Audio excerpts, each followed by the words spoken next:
Hi guys, in this video we are going to analyze the poem Storm on the Island, and the first thing that we need to look at is a little bit of context.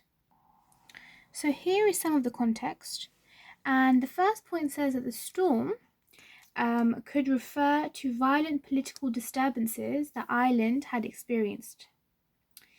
And the second one is referring to the first few letters of the title. So Stormont is a Northern Ireland Parliament building. So it's all linking back to political disturbances, and so the storm is highlighting the fact that there is so the political disturbances is being mirrored in this poem by the storm. And the first few words, the letters of the title, is the name of their parliament building. So that's a key contextual link.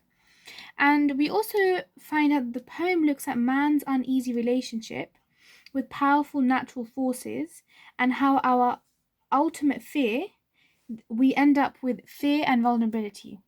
So that is key as well. So the next thing that we need to know is the form of the poem. So this poem is written in blank verse, and it has only one stanza, so one long stanza. And it could symbolize the unity of the people who are on the island and preparing for the storm. So that's very important for you to know. Next, we look at the attitudes in the poem. So the main attitudes here are safety, fear, and helplessness. And we can link back to these when we actually analyze the poem, and we will see that through the poem, safety, fear, and helplessness comes in like an order. So first is safety, and then it starts to become helplessness, and then it becomes fear. And finally, we look at linking Storm on the Island to other poems.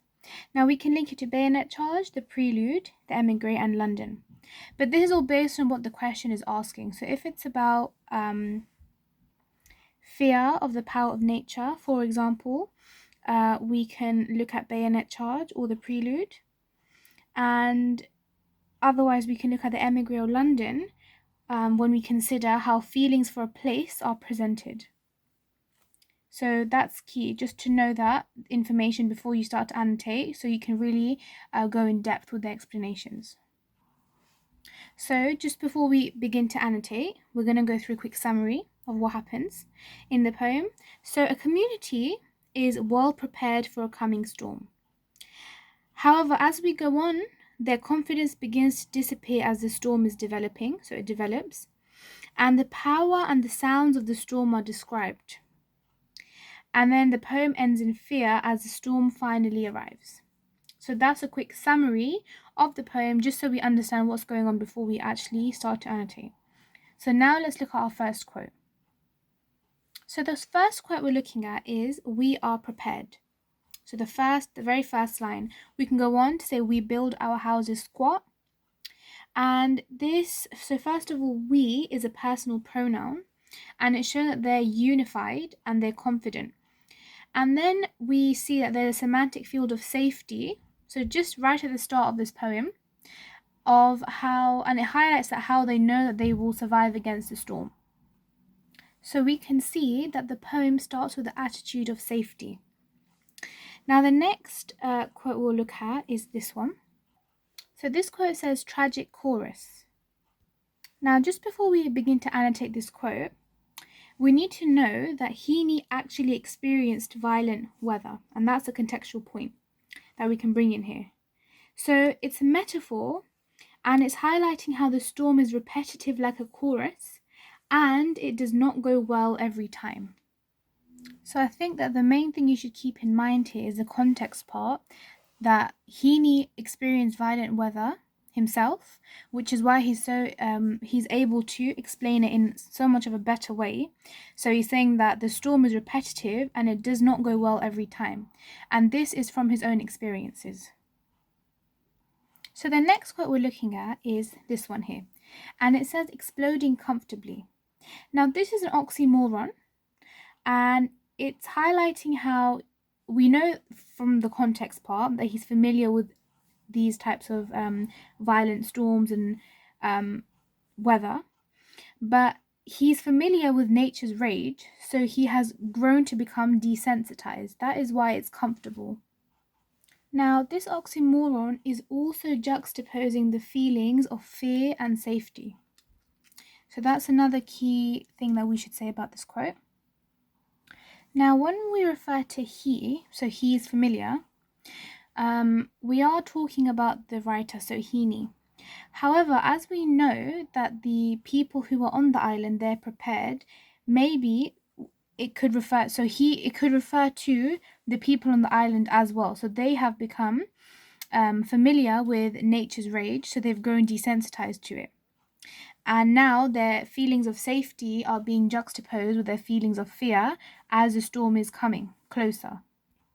Now, this next quote explains this juxtaposition of fear and safety a little bit further. So it's a simile. That's the first thing we need to know. And then we can say that it juxtaposes the calmness of weather, so the calmness of the weather that is in chaos, and the fact that the people on the island thought that they were prepared. And when we think of a cat, if you tame a cat, it will be very calm. But when that cat comes out, like it spits, it will be very violent. When it comes out of that kind of atmosphere of being very calm, it jumps out and it's very violent. So it mirrors how the sea is becoming violent from being calm. So it's going from calm to violent. So if we look at the next line, so space is a salvo, and we look at the word bombarded. Salvo and bombarded create a semantic field of war. And it's highlighting how the island is being attacked, and also it's highlighting the violence of the weather. Now, the last quote I'm going to look at is the very last line. It's a huge nothing that we fear. And this is an oxymoron, and it highlights how the storm is so huge, but because they're used to the traumatic weather, it's nothing that we fear. So it's a huge nothing that we fear. So if we just look at this a bit closer, we see that this poem ends with the attitude of fear. So at the beginning, they feel quite safe. And then as the storm is progressing onwards, they're feeling helpless because they're feeling intimidated, and it's exploding comfortably. So they're familiar with nature's rage. They've grown desensitized to it, but fear is creeping up. And that's quite important when you're looking at the structure of this poem as well. So as we go from the beginning to the end, we see that at the beginning they feel safe, but then at the end, the storm is invincible. And it's